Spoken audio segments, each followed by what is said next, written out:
बिस्मिल्लाहिर्रहमानिर्रहीम। अस्सलाम वालेकुम। अपने नए व्लॉग में आपको खुश आमदीद कहता हूँ। आज की इस वीडियो में दो अहम ख़बरों की डिटेल्स आपके सामने रखूँगा। एक तो हाफ़िज़ साद हुसैन रिजवी की जानिब से एक बड़ा फ़ैसला किया गया है और शायद उसी की वजह से एक बड़ा तगड़ा रिएक्शन भी तैयार हो रहा है। वो क्या फ़ैसला है, रिएक्शन क्या है, वो सारी डिटेल्स आपके सामने रखूँगा और उसके बाद बात करेंगे कि कराची में इस वक्त तहरीक लब्बैक की तंजीमी तोड़ फोड़ जो है वो जारी है। ये सिर्फ कराची में नहीं हो रहा बल्कि मुल्क के मुख्तलिफ हिस्सों में भी हो रहा है। अब कराची में कुछ लोगों को बरतरफ भी किया गया है। इससे पहले भी एक जो है उन्हें शोकाज नोटिस जारी किया गया था। वो सारी डिटेल्स क्या हैं वो इस वीडियो में मैं आपके सामने रखूँगा। सबसे पहले बात कर लेते हैं कि जो हाफ़िज़ साद हुसैन रिजवी ने एक बड़ा फ़ैसला किया है और उस पर अब एक रिएक्शन पक रहा है। फ़ैसला ये है कि साद हुसैन रिजवी जब जेल में थे तो आपको मालूम होगा कि एक वफ़द जिसमें बेशतर जो है वो उलमाए अहले सुन्नत थे, वो उनसे वहाँ पर जाकर मुलाकात करते थे। हुकूमत और तहरीक लब्बैक के दरमियान जो मीडिएशन का मामला था, वहाँ पर ये उलमा जो है वो दरमियान में एक पुल का किरदार अदा कर रहे थे और कई जो है मौक़ों पर इन्होंने अहम किरदार अदा भी किया कि जो लॉ एंड ऑर्डर की सिचुएशन क्रिएट हुई उसमें इन लोगों की वजह से एक बड़ा ब्रेक थ्रू हुआ। लेकिन बाद में जब हाफ़िज़ साद हुसैन रिजवी रिहा होकर आए तो मामलात खासे मुख्तलिफ हो गए। एक तो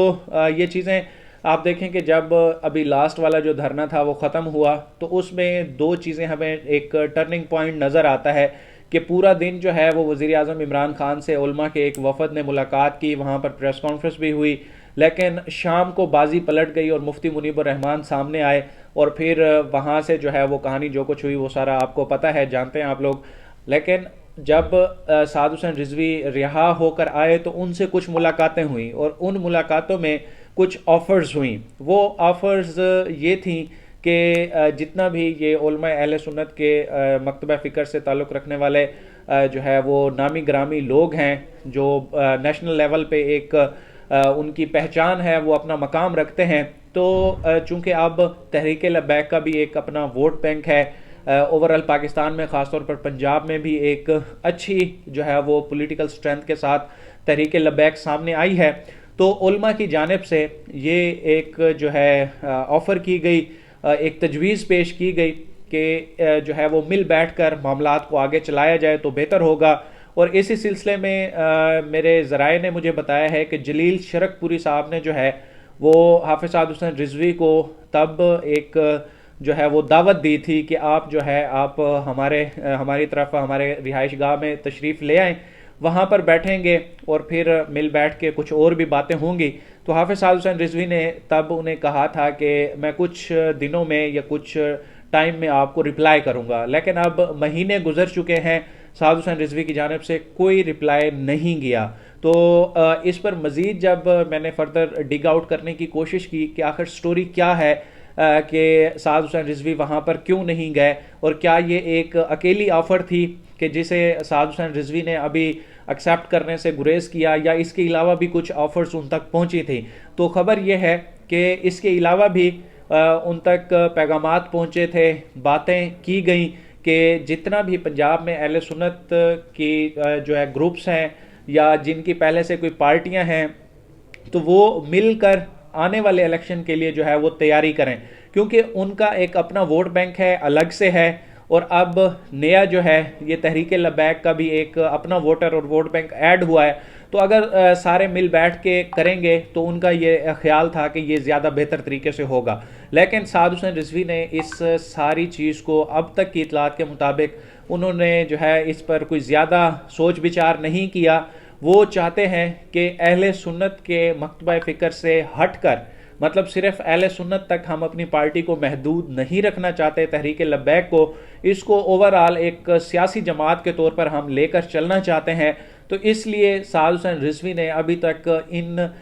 उलमा अहले सुन्नत से जो है वो अपनी कुर्बतें ज़्यादा नहीं बढ़ाई। और आप देखें कि ना ही वो कोई प्रेस कॉन्फ्रेंस इस तरह की हुई, ना ही वो इन जो है वो उलमा से ज़्यादा मिलते जुलते आपको नज़र आए। इससे पहले जब वो जेल में थे तो वो मुलाकातें एक और टाइप की हो रही थी, तो उसमें और अब में जो है वो ज़मीन आसमान का फ़र्क है। اور سعد حسین رضوی آپ وہ دیکھیں کہ ابھی تک تو وہ اس طرح سے میڈیا میں بھی نہیں آتے، صرف وہ مختلف تنظیمی دورے کرتے ہیں۔ تو اہل سنت کے مکتبہ فکر کے جتنے بھی علماء کرام ہیں یا جتنے بھی دھڑے ہیں، آپ یہ سمجھیں کہ ان کے ساتھ خالصتاً صرف ان کے ساتھ الحاق کے حوالے سے تحریک لبیک کی جانب سے جو ہے یہی فیصلہ اب تک یہی ہے کہ جو ہے بجائے کہ صرف اہل سنت تک اپنے آپ کو محدود کریں، ایک لارجر پرسپیکٹو میں جو ہے وہ پارٹی کو لے کر چلا جائے۔ لیکن یہاں پر یہ میرا تجزیہ ہے کہ چونکہ اہل سنت جو ہے وہ بیس کیمپ ہے تحریک لبیک کا، تو اگر ساتھ مل بیٹھتے باتیں کرتے تو شاید جو ہے کچھ بہتری کی راہ مزید اچھا جو ہے ایک امپیکٹ بنتا کہ یہ سارے جو ہے وہ مل کے آگے چلتے تو کچھ اچھا ہو سکتا تھا۔ لیکن سعد رضوی جو ہے کچھ ڈیفرنٹ طریقے سے سوچ رہے ہیں۔ لیٹس سی کہ ان کی یہ جو پالیسی ہے وہ ابھی بلدیاتی انتخابات اگر ہوتے ہیں تو وہ اس میں کس حد تک کامیاب ہوتے ہیں، یہ بھی ایک بڑا سوالیہ نشان ہوگا کہ وہ اپنے جو ہے وہ ووٹرز کو کتنا ایڈ اپ کر پاتے ہیں، یہ سب سے بڑا ان کا امتحان ہوگا۔ لیکن اب دوسری طرف جو ریسنٹلی کچھ دن پہلے جو ہے وہ ملتان میں ایک کٹ ہوا اور پھر اس میں ایک نیا الائنس بنانے کی بات ہوئی، تو وہ الائنس اور پھر اس کو کچھ لوگوں نے جوڑا کہ شاید یہ تحریک لبیک کے خلاف بن رہا ہے۔ لیکن مجھے یہ لگتا ہے کہ وہ اب اس لیے اکٹھے ہو رہے ہیں، یا اکٹھے تو وہ پہلے سے ہی تھے، لیکن وہ ایکٹیو اس لیے ہو رہے ہیں کہ تحریک لبیک کا انہوں نے ویٹ کیا ہے کہ اگر تحریک لبیک کی جانب سے کوئی رسپانس آتا ہے تو پھر ہم جو ہے مل بیٹھ کے کوئی اگلا لاہ عمل تیار کریں گے۔ لیکن اب چونکہ کچھ مہینے گزر چکے ہیں اور تحریک لبیک کی جانب سے کوئی رسپانس نہیں دیا گیا، تو اب انہوں نے تو اپنی سیاست کرنی ہے، چاہے وہ حامد سعید کاظمی ہوں، پیر عامر فرید قریجہ ہوں، جلیل شرک پوری ہوں، یا پھر سنی تحریک کے صاحبزادہ حامد رضا ہوں، صاحبزادہ ابوالخیر زبیر ہوں، یا جتنے بھی باقی لوگ وہاں پر ملتان میں تھے اور ان کے ساتھ کچھ دیگر خانقاہوں کے بھی لوگ ہیں، تو وہ اب اپنی جو ان کی پرانی سیاست ہے اس کو انہوں نے بحال کرنا ہے۔ تو تحریک لبیک والے بھی زیادہ تر لوگ انڈرسٹینڈ کرتے ہیں، اتنے وہ پولیٹیکلی میچور ہیں کہ صرف تحریک لبیک کے لیے اب وہ اپنی اہل سنت والجماعت کی جو ہے وہ سیاست تو نہیں چھوڑ سکتے۔ وہ اہل سنت کے جتنے بھی مکتبہ فکر کے لوگ ہیں وہ پھر اپنا جو پہلے کا ان کا ہے حلقہ یا کوئی ان کی مقامی سیاست ہے یا کوئی مرکزی دھارے میں، جیسے حامد سعید کاظمی صاحب جو ہے وہ وفاقی وزیر بھی رہ چکے ہیں، تو اس طرح کی چیزیں انہوں نے تو پھر اپنی ساکھ بھی اور پہچان بھی اور مقام بھی برقرار رکھنے کے لیے ان کو اپنا کرنا پڑتا ہے۔ تو تحریک لبیک نے اپنی سٹرگل کرنی ہے، ان لوگوں نے اپنی سٹرگل کرنی ہے۔ اس کو ایک دوسرے کے خلاف جو ہے ایسے نہ لیا جائے کہ جیسے کوئی نیا تحریک لبیک کے خلاف محاذ کھڑا ہو رہا ہے، بلکہ تحریک لبیک کی اپنی سیاست ہے، ان کی اپنی سیاست ہے، اور دونوں کو عوام کے سامنے کوئی نہ کوئی اپنا نظریہ پیش کرنا چاہیے کہ عوام اس پر قائل ہو کر ان کو ووٹ دیں۔ اب ذرا چلتے چلتے میں آپ کو بتا دوں کہ کراچی میں جو 20 تاریخ کو ایک نوٹیفیکیشن ہوا ہے، اس سے پہلے 15 تاریخ کو ایک نوٹیفیکیشن یا ایک شوکاز جو ہے وہ جاری ہوا تھا۔ اس میں جو ہے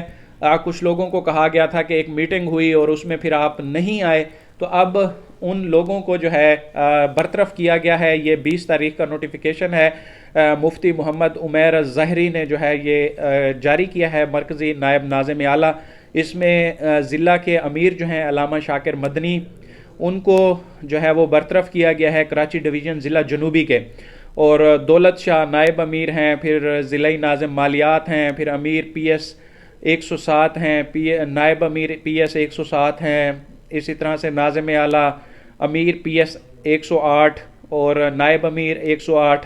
امیر پی ایس 109، نائب امیر پی ایس 109 اور 110، اس کے جو مین مرکزی عہدیدار تھے ان سب کو برطرف کر دیا گیا ہے۔ اس طرح سے یہ جو معاملہ ہے یہ انٹرا پارٹی الیکشن کے بعد سے شروع ہوا، اور انجینئر حفیظ اللہ علوی کا معاملہ جو ہے اس پر میں پہلے بھی اپنی ویڈیوز میں ڈیٹیلز آپ کے سامنے رکھ چکا ہوں، تو انشاءاللہ مزید جو اپڈیٹس ہوں گی وہ بھی آپ تک پہنچائیں گے۔ اب تک کے لیے اتنا ہی، مجھے دیجیے اجازت، اللہ حافظ۔